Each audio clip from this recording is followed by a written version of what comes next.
You can now use Adobe Acrobat for free directly inside ChatGPT for editing and working with PDFs by just using prompts.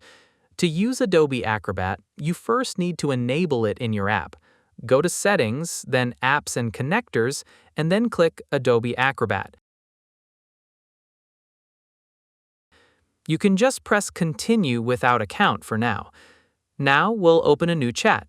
Hit the plus icon, then More, and click on Adobe Acrobat. This is the PDF I want to work with, so I'll upload this file into the chat.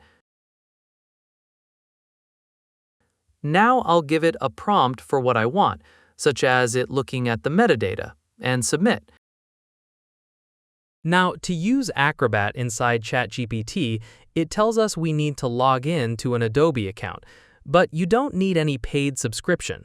Just make a free account and sign in. Once signed in, return to the same chat in ChatGPT.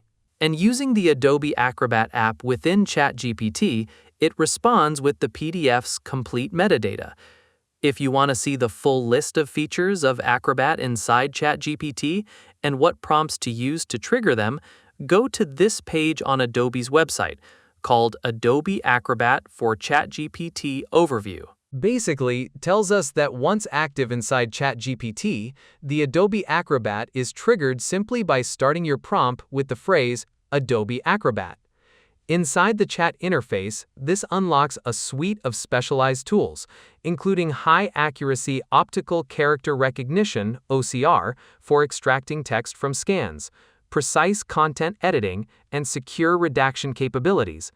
You can also organize documents by splitting or merging them, and create polished, compressed PDFs without leaving the conversation.